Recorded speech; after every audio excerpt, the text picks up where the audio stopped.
Twist வந்து உண்மையிலே சூப்பரா குடுப்பாப்ல தீபக். ம். இப்போ இல்ல. ஃபர்ஸ்ட் சீசன்ல நவி வந்து மதனோட தம்பின்னு ஆரம்பிக்கும் தெரியுமா? அந்த ட்விஸ்ட் எல்லாம் எல்லாரும் என்னது? தீபக் வந்து ஓகே. ஷூட்டிங் ஸ்பாட்க்கு வந்திருந்தாப்ல. உடனே, "சார் அடுத்து என்ன தெரியுமா சார்ன்னு?" பேசுவாரு ம். சொல்லிட்டு இருக்கும்போது, "சார் 40வது எபிசோடோ, 60வது எபிசோடோ ஐ திங்க் சோ. அ, 60ஓ 48 ஐ திங்க் சோ. அ. நவீன் தான் சார் மதனோட தம்பி." "என்ன தீபக்?" அப்படின்னு உடனே அத பக்கத்துல அது எல்லாரும் என்னன்னா, அது எப்படி நடக்கும்லாம் எனக்கும் தெரியாது. ம். இப்ப நான் சொல்லி ஒரு 4 என்னது? அப்படின்ட்டாங்கன்னா போதும். இப்ப ம். அத சுத்தி நான் வேலை செய்வேன். ஓகே. ஓகே இந்த ட்விஸ்ட்க்கு நான் எப்படி போணும் அப்படின்னு. நெறைய மெடிக்கல் டெர்ம்ஸ் வந்து இந்த படத்துல இருக்கு. உங்க ரிசர்ச் டீம் எந்த மாரியான இதெல்லாம் வந்து பயங்கரமான ரிசர்ச் டீம். அதாவது வந்து நான் ஒண்ணு எழுதுவேன்.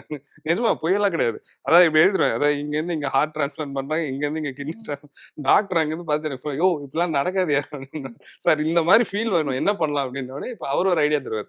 சரி இப்படி பண்ணு இப்படி பண்ணு ஆதின்னு சொல்லிட்டு அவர் தான் எங்களுக்கு அட்வைசரா இருக்காரு. ஸோ அவர்கிட்ட தான் இப்ப நான் எழுதிருவேன். ஸ்கிரிப்ட்ல இது இது நடக்குதுன்னு எழுதிருவேன். அதுக்கப்புறம் அவர்கிட்ட போவோம். அவர் பாப்பாரு. அவரு இதெல்லாம் எதெல்லாம் பேசலாம், எதெல்லாம் பேசக்கூடாது.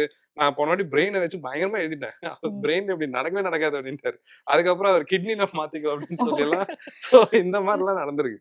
சோ அது ஒரு டீம் இருக்கு. ஆதின்னு ஒருத்தர் இருக்காரு. நிர்மல் அத ஃபாலோ பண்ணிக்கிறான். சோ அவங்க அவங்க 2 பேரும் தான் மெயினா மெடிக்கல் டெர்ம்ஸ் எல்லாம் ஃபாலோ